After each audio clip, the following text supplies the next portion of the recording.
Hello, friends and neighbors. Thank you so much for joining me today. My name is Chris Segrin from the University of Arizona, Department of Communication. Today I'd like to speak with you about techniques for effective conflict management and negotiation. And if this topic is of general interest to you, we have a couple of companion videos I'd like you to maybe consider checking out on the same website where you found this. One of them is on conflict de-escalation tactics, which is how you turn down the heat on a heated conflict. And the other is on third-party interventions that help you to decide based on scientific research when it makes sense to intervene in the conflict between two other people and maybe when it makes sense not to intervene. So check those out as well. Today, let's talk about conflict resolution versus conflict management, principled negotiation, and then 4 tactics for effective negotiation. And I can promise you, if you internalize and remember some of these techniques, they will serve you well when you're trying to deal with conflict. And conflict is a natural part of any workplace environment or any family or interpersonal environment that we find ourselves in. There's nothing unusual about that. But it's useful for us to know how to manage and negotiate with conflicts in a way that generates the best solutions for all parties involved. And that's really what we want to talk about today. The term conflict resolution is somewhat romantic in that it implies that conflict can be resolved, finished, completed, permanently settled. In point of fact, scientific research shows us that many conflicts that people find themselves in the workplace, in marriage, in family, in neighborhood situations, are somewhat unsolvable in nature. That in fact, resolving the conflict is not always possible. Instead, some conflicts need to be managed.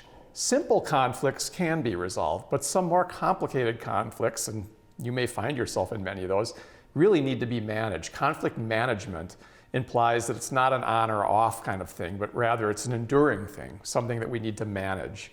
So trying to manage the level of the conflict, how it's manifest, that might be the best we can hope for in some conflict situations. The most realistic outcome might be to try to maintain a working relationship with those who you have conflicts with. So please, do not feel that you're a failure if you find yourself in conflict with people and that conflict perseveres over time. Most people find themselves in that situation with certain individuals in their life in some way, shape, or form. That's not unusual at all. What you need to do then is think about, how do I manage that conflict and that relationship with that person over time so we can be as productive and content as possible given the constraints of the situation. In order to do that, what I would like to speak with you about today is the concept of principled negotiation. This is based on a wildly best-selling book by Roger Fisher, and Fisher and Urey wrote this book originally back in the 80s. It's been revised many times, and Fisher died not too long ago, so I don't know if we'll see any more revisions, but what they were are professors at Harvard University who worked for the Harvard Negotiation Project. So they have tons of real-world experience as well as research experience in dealing with techniques for effective negotiation, and I'd like to share some of those techniques with you today, if I may. The purpose of principled negotiation is to reach an agreement without jeopardizing relationships. Sometimes we can resolve conflicts by making heavy-handed decisions that create winners and losers, but they damage relationships then. So that's not a desirable end state. What we're looking for in principled negotiation is a wise agreement. That is, an agreement that meets the interests of both parties to whatever extent possible, that it's long-lasting, secondly, it's not just something that works for a week and then it flares up again. And that third, and this is where Fisher and Urey are really masters of this, is trying to come up with negotiation techniques that consider and respect the interests of both parties and the larger social context in which they are embedded, okay? So the idea here is long-lasting, that the interests of both parties are understood, as well as the larger social context in which they're embedded. All that is taken into consideration. And the techniques are really for honoring human relationships and being creative. Principled negotiation calls for creativity. So this is for the most creative people out there to reach into their pockets and come up with new ideas. And even for people who maybe don't feel they are creative, they may find that they're more creative than they think they are. And the other amazing thing is that you can actually work with your adversary in conflict sometimes to generate creative solutions. So there's all kinds of opportunities for creativity baked into principled negotiation.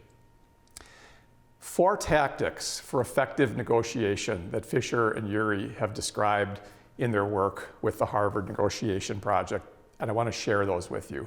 They are, number 1, separating the people from the problem. Number 2, the focus on interests, not positions. This is a simple concept that seems to evade most people when they're in the middle of negotiating in conflict situations. So I'd like to bring that into the daylight. It's an extraordinarily powerful tool. Inventing options for mutual gain. This requires extraordinary creativity, but when applied appropriately, can generate fantastic outcomes.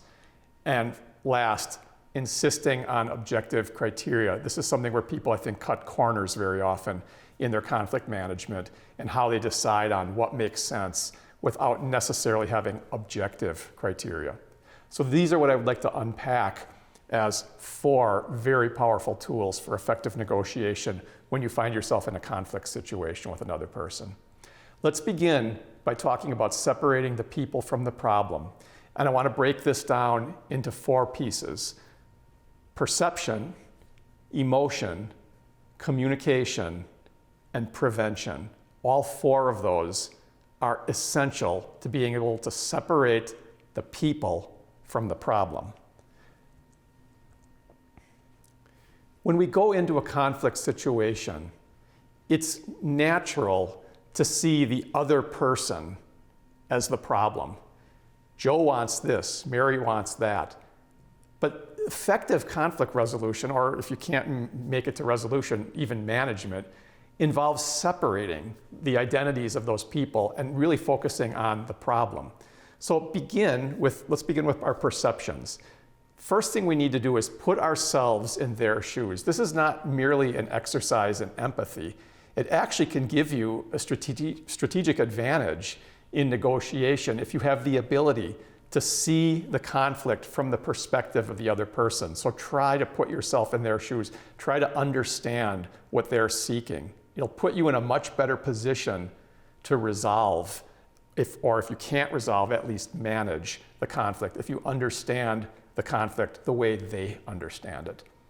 Second, do not deduce their intentions from your fears. This is a big perceptual mistake people often make in the midst of conflict management tactics, is they're fearful that you're trying to put me out of a job, or you're something like that. And that may or may not be the case, but they run to a conclusion based on their own personal fear. In other words, I'm making a conclusion about what your motivation is based on my worst fear of what you have in mind. And that's kind of a dim view of human nature, and it causes a lot of conflicts to deteriorate and never get resolved and never even get managed, because everybody's looking at the other from the worst possible perspective. So try to avoid that.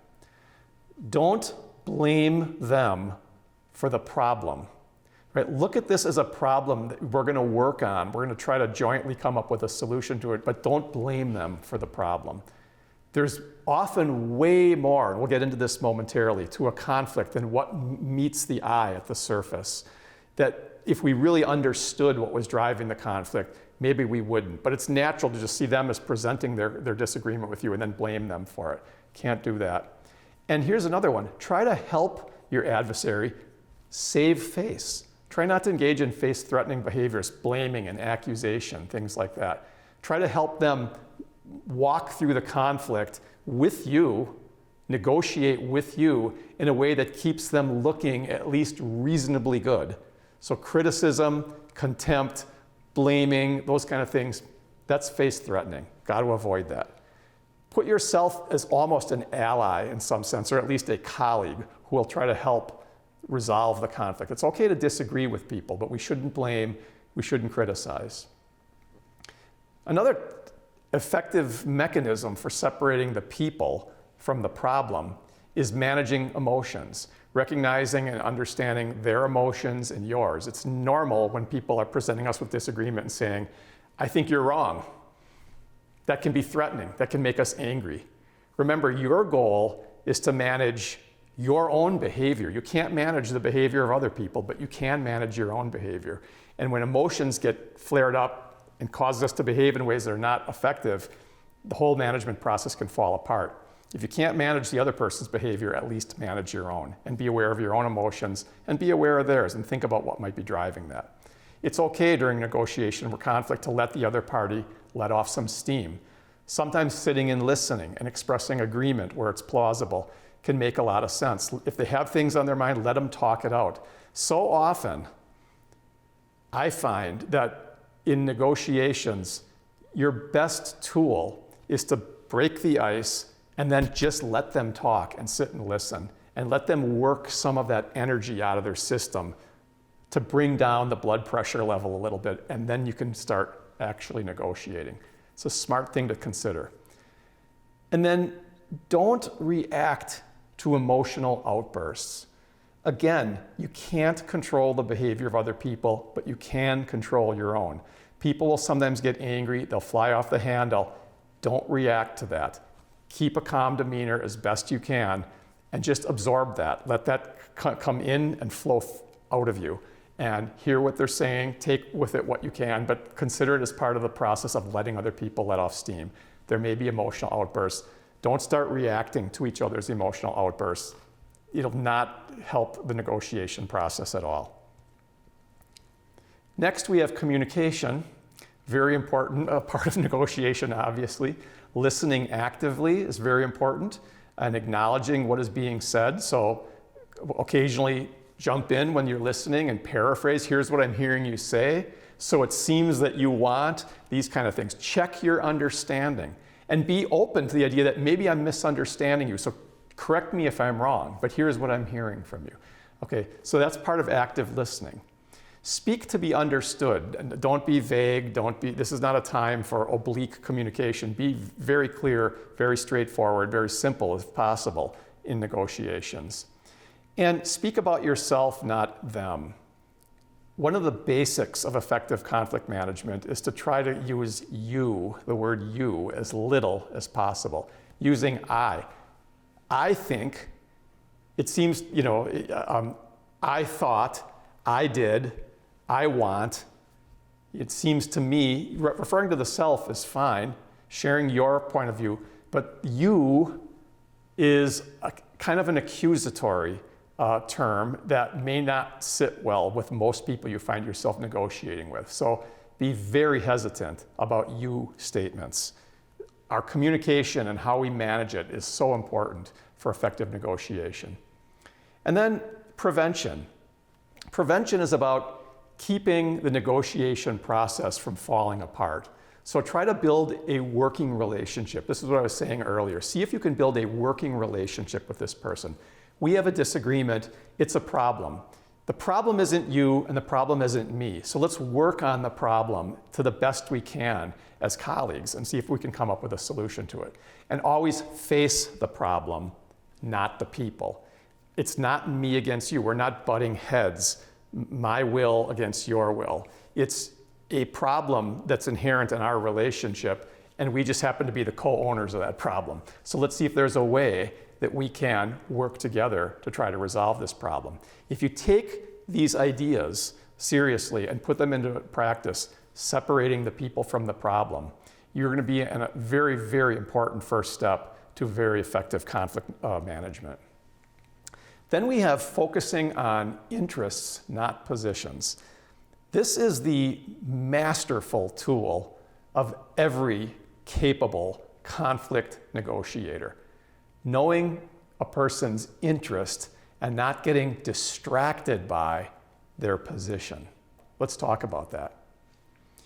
When we reconcile interests, not positions, we have to know the difference between an interest and a position. So an interest defines the problem. It's what I'm presenting to you. There are our desires and our concerns. Interests are what motivate people. They're what gets the conflict going. They provide the fuel to the conflict. But they may not be what you see through the naked eye up on the surface. The position is what you've decided on. It's what you present to the other person. Let me show you an example. Let's say you want to buy my house, and I say to you, I will not sell this house for less than $400,000. That's my position.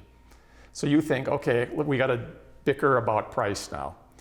What's underneath that? My interest. Well, I don't say this to you, but I actually need money to be able to buy my new house, right? And that's a pretty common thing in real estate negotiations. Whether you go, hey, Chris, this house is no way near 400,000. That's what you're thinking. And I'm thinking, I already signed a contract on a $500,000 house, and I don't really have all that money. So I really need to get 400,000 out of this. You see where this is coming from?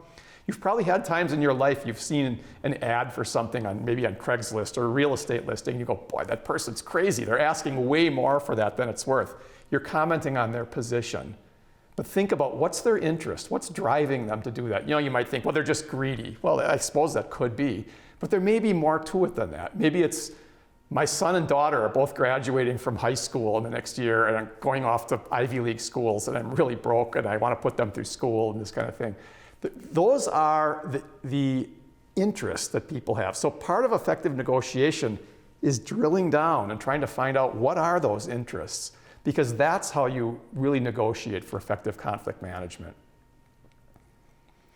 Try to identify shared and conflicting interests. So as part of the negotiation process, it makes a lot of sense to try to get these interests up on the surface to the extent that you possibly can, and feel free to share with your partner what your interests are. So I may have this position, but I have interests of my own. So if I'm the buyer of this house, I might say, well, listen, I get it that you bought a $500,000 home and you need $400,000 out of this to be able to make that mortgage. But I got interest of my own. I've got a car payment I have to make and kids I have to put through school and things like that. So what you're doing is you're getting your motivations out on the table so we can better understand. Why is that important? Is this about just digging through people's personal business? Not at all. If you want to generate effective and creative solutions to conflicts and negotiate with a person in a way that creates a lasting solution, you need to understand what their interest is. So it's not just being nosy and violating people's sense of privacy. It's trying to find out what is the dream behind the conflict. Very often, I know that sounds romanticized itself, but very often there is a dream that's being thwarted in some way, and that's what drives the conflict. Try to find out what that dream is. How do you identify people's interests? Easier said than done. Well, you can start by asking why questions. Tell me why it is that this salary is so important to you, or this selling price for this house. Can you explain that to me, just so I have a better understanding? I'm not trying to threaten or put you in a corner. Just fill me in, help me understand. Think about the person's choice, what they're presenting to you, and then ask yourself, why not? That's a powerful question. Examine your own reactions to their position and ask, why not? What would be wrong with doing that? What would be the downside to that? Realize that each side has multiple interests. There's no single interest. So I may have said to you, yeah, I bought a $500,000 house. That's why I need to sell mine for at least $400,000. But there's other things going on. I may have aging parents who need financial assistance. I may have a brother who I have to, come up with bail money to get him out of jail or something like that. Who knows? There's all these other interests out there. And keep that in mind. There will often be multiple interests. It's not just one that drives a conflict. Some of the most powerful interests are basic human needs. If some of you may have heard of Maslow's hierarchy of needs, the need for protection, to live in a safe environment, housing, a roof over your head, food, and all the way up to self-actualization, having your goals and identity sort of validated and respected by other people, and all kinds of things in between. These basic human needs for autonomy, need to feel competent, for example, are all very, very powerful drivers of human conflict. So try to find those, try to get candid conversations going about those needs. Talking about our interests, acknowledging interests as part of the problem. That's a completely healthy thing to do in conflict negotiation. Put the problem before the answers. We got to do this in order. We got to define the problem, get a sense of what the landscape is, and then try to come up with the answers. A mistake is to jump too quickly to solutions before we fully understand the problem. Look forward, not back when dealing with conflicts. I cannot tell you how important this is. Look, in your car, the windshield is 50 times larger than the rearview mirror, and there's a good reason for that. When you're trying to get somewhere, you got to keep your eyes focused forward. There are times occasionally when you're backing up or someone's tailgating you or something and you want to be able to see what's behind you. But by and large, the important thing is moving forward. One of the biggest mistakes that people make in conflict negotiation is always using episodes from the past that maybe didn't work out real well as a sort of frame for understanding the present. And that does not work. Look forward, don't look back. And be concrete, be specific, but also be flexible at the same time. So concreteness has to do with clarity and a certainty in what your interests and your positions are. But at the same time, it's very difficult to effectively negotiate any conflict without any flexibility. The kind of my way or the highway approach is, if that's the attitude going into a negotiation, it's probably not going to be successful in terms of generating lasting solutions and not damaging relationships. Next, we have inventing options for mutual gain. This is the creative part of conflict negotiation.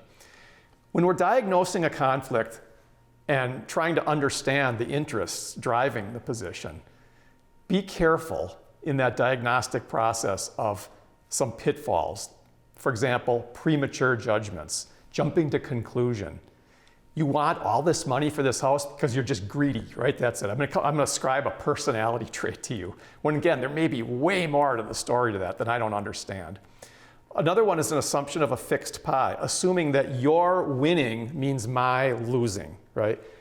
That can happen in some cases, but not necessarily. That is a faulty assumption that many people make when going into a conflict. There are conflicts where we can both win, and then sadly, there are conflicts when we can both lose. Looking for the single solution, another one. That as I'm working on understanding the conflict, I'm coming up with a single solution. Creativity is about inventing different possible scenarios and then trying them out on each other and not being married to any one scenario. Sometimes it makes sense to go, you know what, now that I rethink that was probably a bad idea. Let's shift to a different possible solution to this. Don't look for the single perfect solution. There often is not a single solution. Now, prescription. Separating inventing from deciding. This also has to be done in order. Inventing is, what if we tried this? What if we did that? What about this? We're not here at this moment to pick one of those. We're here to brainstorm, right? So you probably learned that in high school or in college, that part of problem solving starts with brainstorming, and it's okay to come up with sometimes crazy ideas. We're not here to pick one right away. Let's just get them talking on the table. The act of talking about possibilities can often be a very useful tool to getting us to where we both want to be. Consider brainstorming with them. Let's look at this as a joint problem. Okay, we have this problem. What if we were teammates and we were trying to come up with a solution to the problem and it was somebody else's problem? How could we work together to come up with an effective solution to that? Recruit the other person as an ally to the extent that that's possible. Broaden your options. So go into negotiation with an open mind of what is possible and be willing to hear things that maybe at first you disagree with, but maybe you need to go home and sleep on that and think about it for a while. Maybe tomorrow it might mean something different to you. It may seem much more sensible. Always look for mutual gain. What can we do in our negotiation that serves your interests and my interests at the exact same time? That is possible in some conflict negotiations, and you should always have an eye out for that. Try to avoid solutions where, again, you create a winner and a loser. You're hoping to create a conflict negotiation that has two winners at the end. And whenever possible, try to make their decision easy. Master negotiators have a great way of coming up with options that are really hard to say no to, like on the home loan or something like that, or the home buying price. They might throw in something to sweeten the pot so that it gets very hard to say no. You're like, that's actually a pretty good deal. And sometimes we can sweeten the pot by throwing in things, making concessions that really to us aren't necessarily that important, but could be to the other person. So keep an eye out for those as well.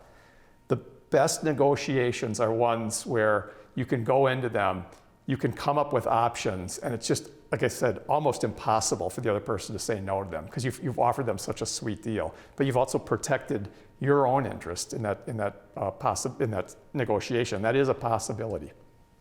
Finally, when wrapping up or getting into the final stages of negotiation, it's important to insist on objective criteria. Never ever negotiate on the basis of will. That's the worst thing you can ever do. Because if you cave in to the other person because they shout louder, they talk longer, etc., then you're rewarding them. They're coercing you, right? And you're rewarding them for coercing you. Never ever want to do that. If you want to effectively negotiate, you have to make it clear this is not going to be a battle of wills. This is going to be objective, sensible criteria. We got to develop objective criteria. What are fair standards, fair procedures? What would be fair for you? What would be fair for me? I need a buy-in from you, and you need a buy-in from me. We got to agree on that, whatever we're trying to negotiate over. What would be fair? If we can't agree on that, then time out. We're not going to negotiate the conflict until we can figure out the standards by which we're going to evaluate the solutions, right? That only makes sense. And then negotiate with objective criteria. Get those criteria discussed. Frame your issue as a joint search for the objective criteria that will come up with a good negotiation and good solution. Reason and be open to reason. So reason with the other person and be open to their reasoning, their logic, their justification. Where logic becomes faulty, feel free to point that out. Or if you don't understand it, say, I need you to explain this to me because I'm not getting it. Never ever yield to pressure. The Harvard negotiation project, that's one of their hallmarks, is that if a person comes in and is going to try to steamroll or bully you in some way, that is a time where you have to really dig in your heels. And you don't have to get angry. It's not about fighting fire with fire, but just making clear, I'm not going to react to emotional outbursts. We're not going to have a battle of will, and you're not going to pressure me into doing this. I just need to make that clear to you. So if you want to do that, go ahead, but you're going to find it doesn't work, and so why waste your energy doing that? You may as well get that out there right away. If you follow these 4 principles of effective negotiation, I can assure you that you can take a conflict situation that confronts you and if not resolve it, maybe you can if you're fortunate, you can at least manage it in such a way that will preserve the relationships with the people who you're working with. It will satisfy their interests and hopefully maintain yours and not damage them. And above all else, create a solution or a management situation that will last and allow you to keep on working with those people who you have conflicts with. I hope you found this to be of some help. And again, if you're interested in conflict and conflict management, check out our companion videos on conflict de-escalation as well as conflict third-party interventions. And I wish you the best in your negotiations.